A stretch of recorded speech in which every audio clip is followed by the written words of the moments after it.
ஒருவரும் பூட்டக்கூடாதபடி திறக்கிறவரும் ஒருவரும் திறக்க கூடாதபடி பூட்டுகிறவருமாகிய கர்த்தர் இன்றைக்கு வாக்கு கொடுக்கிறார்.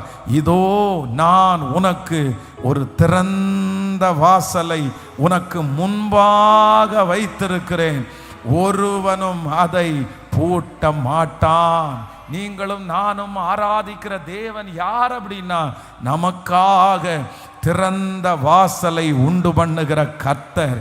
இந்த ஜெபம் முடிய நான் நம்புகிறேன் நம்ம எல்லாரும் ஒரு திறந்த வாசலை நம்ம பார்க்க போகிறோம்.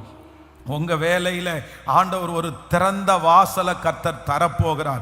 இத்தனை நாட்களும் உங்க வாழ்க்கையில நிறைய நேரத்தில் நீங்க பூட்டப்பட்ட வாசல்களை நீங்கள் பார்த்திருக்கலாம். எல்லாமே உங்களுக்கு கடினமா இருக்கலாம். எங்க போனாலும் ஒரு திறந்த வாசல் இல்லை, எங்க போனாலும் ஒரு முட்டுக்கட்டையாகவே இருக்கலாம். ஆனா ஆண்டவர் வாக்கு கொடுக்கிறார், நமக்கு ஒரு திறந்த வாசலை. நீங்கள் ஊழியம் செய்கிறதுக்கு ஒரு திறந்த வாசல், நீங்கள் பிசினஸ் செய்வதற்கு ஒரு திறந்த வாசல், நீங்கள் இந்த கடனை அடைப்பதற்கு ஒரு திறந்த வாசல், உங்களுடைய வாழ்க்கை முன்னேறுவதற்கு கர்த்தர் ஒரு திறந்த வாசலை இன்னைக்கு இதுக்கு பிறகு இந்த ஜெபத்திற்கு பிறகு வைக்க போகிறார். நீங்க நினைக்காத வாசல்கள் உங்களுக்காய் திறக்க போகிறது. நீங்கள் அதன் வழியாய் உட்பிரவேசிப்பீர்கள். அங்கே பெரிய வெற்றியை நீங்கள் அடைவீர்கள். இதுவரையிலும் உங்களுக்கு திறந்தது அல்ல, இனி கர்த்தர் உங்களுக்கு ஒரு பெரிய வாசலை திறப்பேன் என்று கர்த்தர் வாக்கு கொடுக்கிறார். உங்களுக்கு முன்பாக இருக்கிற அடைக்கப்பட்ட வாசல்கள் இப்பொழுது திறப்பதாக அந்த வாசல் திறக்கப்படும். எத்தனை ஆண்டுகளாக பூட்டப்பட்டு கிடந்தாலும் அந்த வாசலை ஒருவரும் ஆமென் திறக்க கூடாதபடி பூட்டுகிறவரும் ஒருவரும் பூட்டக்கூடாதபடி திறக்கிறவரும் ஆகிய கர்த்தர் நல்ல கரங்களை தட்டி எனக்காய் ஒரு வாசலை கர்த்தர் திறக்க போகிறார். ஹல்லேலூயா! எத்தனை பேர் நம்புறீர்கள்? ஒரு புது வாசல் உங்களுக்காய் திறக்க போகிறது. அடைக்கப்பட்ட வாசல்கள் உங்களுக்காய் திறக்க போகிறது. கர்த்தரே செய்ய போகிறார். நோவாவை குறித்து வேதம் சொல்லுகிறது, அவ்வளோ பெரிய பேழையை ஆண்டவர் செய்துட்டு ஒரே ஒரு கதவை ஆண்டவர் வைக்கிறார். ஒரே ஒரு கதவை ஆண்டவர் வச்சு இப்ப என்ன பண்றார் அப்படின்னா, நோவாவை உள்ளே விட்டு தேவன் கதவை பூட்டினார் அப்படின்னு வேதம் சொல்லுது. நோவாவை உள்ள விட்டு ஆண்டவர் என்ன பண்ணாராமா? கதவை பூட்டினார். எதுக்காக? எல்லா வேலையும் அவனை வச்சு தான் ஆண்டவர் நோவா வச்சு தான் செய்ய வச்சாரு. அந்த மரத்தை கொண்டு வந்து அதை ரொம்ப அழகா ரெடி பண்ணி அத்தனை ஜீவராசிகளும் பண்ற வரைக்கும் எத்தனை ஆண்டுகள் அவர் வேலை செஞ்சாரு.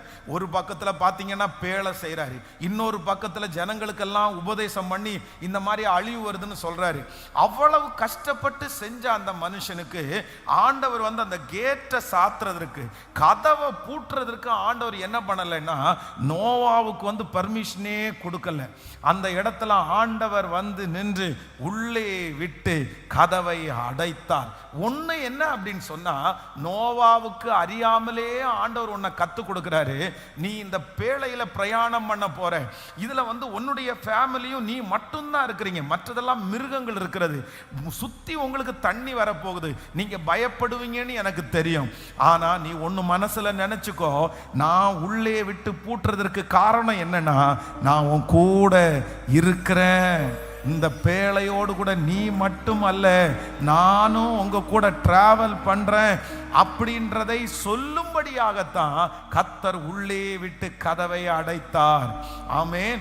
நம்பர் 2, இரண்டாவதாக நான் என்ன நினைக்கிறேன் அப்படின்னா, இவர் ஆண்டவர் எதற்காக கதவை அடைச்சார்னா, கர்த்தரை அடைக்கிறத ஒருவராலும் என்ன பண்ண முடியாது, திறக்க முடியாது. ஒருவேளை நோவா வந்து ரொம்ப இறக்க குணம் உள்ளவரா இருந்திருந்தார்னு வச்சுக்கோங்களேன், வெளியிலே இருக்கிற சித்தப்பாவோ மாமாவோ மச்சானோ ரொம்ப நெருங்கின சொந்தமோ வந்து, ஐயா எனக்கு மட்டும் கதவை திறந்து விடுங்க, என்ன ஒருத்தனுக்கு மட்டும் கதவை திறந்து விடுங்கன்னு கேட்டு, ஒருவேளை இந்த நோவா வந்து கதவை திறந்து விட்டுருந்தாருன்னு வச்சுக்கோங்களேன், அவ்வளோதான்.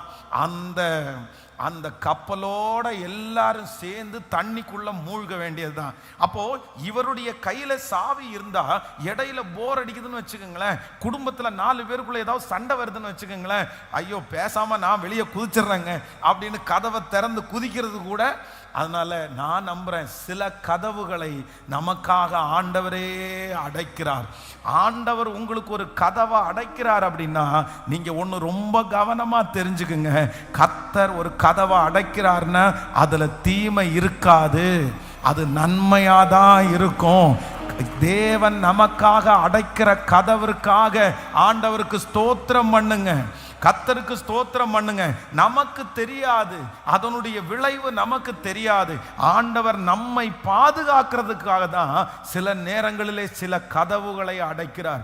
சிலர் ரொம்ப முயற்சி எடுப்பாங்க, எப்படியாவது அதை செஞ்சிடலான்னு நினைப்பாங்க. ஆனா திடீர்னு பார்த்தா ஒரு முட்டுக்கட்டை வரும், திடீர்னு அந்த கதவை அடைக்கப்படும். உடனே சோர்ந்து போயிடுவாங்க. நான் ஒரு லக்கியான ஆள் இல்லையோ, நான் எதுக்கும் செய்ய தயாரா இல்லையோ, நான் போகிற இடம்லாம் கதவை அடைக்கப்படுகிறதே. இல்லவே இல்லை. கர்த்தர் நமக்கு கதவை அடைப்பதற்கு நிச்சயமாய் ஒரு நோக்கம் உண்டு. ஹல்லேலூயா. கையை உயர்த்தி சொல்லுங்க, அடைக்கப்பட்ட கதவுகளுக்காய் உமக்கு ஸ்தோத்திரம். நீர் என்னுடைய வாழ்க்கையிலே அடைத்த கதவுகளுக்காய் ஸ்தோத்திரம். ஆண்டவரே உண்மைதான் ஆண்டவரே, நீங்க மட்டும் அந்த கதவை திறந்திருந்தா நான் இன்றைக்கு உங்களோட இருந்திருக்க மாட்டேன். நீங்க மட்டும் அந்த கதவை திறந்திருந்துச்சுன்னா நான் இன்னைக்கு பரிசுத்தமா வாழ்வேனா தெரியலையே. அதனால எனக்காக திறக்கப்படாத கதவுகளுக்காய் சத்தமாய் ஸ்தோத்திரம். எனக்காக திறக்கப்படாத கதவுகளுக்காய் நன்றி. ஆமென்.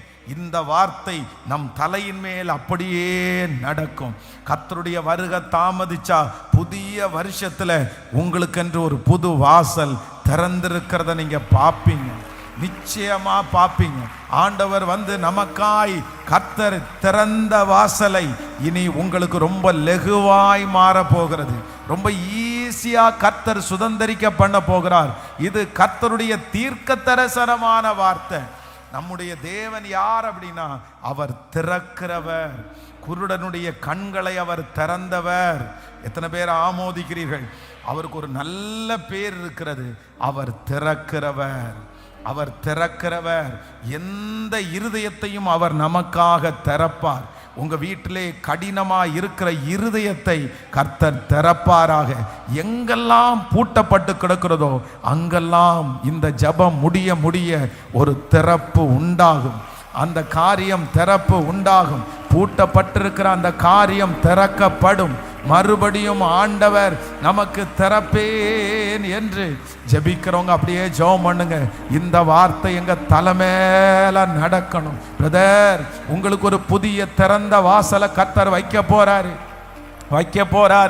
ஆமேன். இது அல்ல, இனி ஒரு வாசல் உங்களுக்கு உண்டு. இனி ஒரு லெவல் கர்த்தர் உங்களுக்கு வச்சிருக்கிறார். இதுவரையிலும் நீங்க பார்த்தது கொஞ்சம்தான், இதுவரையும் பார்த்தது உங்களுக்கு சுலபம்தான். ஆனா இனி இந்த 100 days ஜெபத்திற்கு பிற்பாடு ஆண்டவர் உங்களுக்கு ஒரு வாசலை திறப்பாரு பாருங்க. அந்த வாசல் இதுவரையிலும் உங்களுக்கு பார்த்திராத வாசல், நீங்கள் நினைச்சு பார்த்திருக்காத வாசல். என்னுடைய ஆவிக்குரிய விஷன்ல நான் அதை பார்க்கிறேன். அந்த வாசல், ஆமேன், போத்திபாருடைய வீட்டிலே உள்ள வாசல் அல்ல, சிறைச்சாலையிலே உள்ள வாசல் அல்ல, பார்வோனுடைய அரண்மனையிலே யோசேப்புக்கு ஒரு வாசல் திறந்தது போல இதுவரையிலும் திறந்த வாசல் சாதாரணமானது, இனி திறக்க போகிறது. ஆமேன். குடும்பமே ஆச்சரியப்படுற அளவிற்கு நல்ல கைகளை தட்டி ஆமேன், ஆமேன், ஆமேன். இயேசுப்பா, இந்த வார்த்தை அப்படியே நடப்பதாக. இயேசுவின் நாமத்தில் அடைக்கப்பட்ட வாசல்கள் திறப்பதாக. ஒரு விசாலமான வாசல் திறப்பதாக. எங்க திருச்சபைக்கு திறப்பதாக, தேவ பிள்ளைகளுக்கு திறப்பதாக. ஆன்லைன்ல இந்த சத்தத்தை கேட்கிற பிள்ளைகளுக்கு ஒரு திறந்த வாசலை ஓபன் பண்ணி அந்த தேவைகள் சந்திக்கப்படட்டும், அந்த கடன்கள் முடிவிற்கு வரட்டும். நன்றி அப்பா.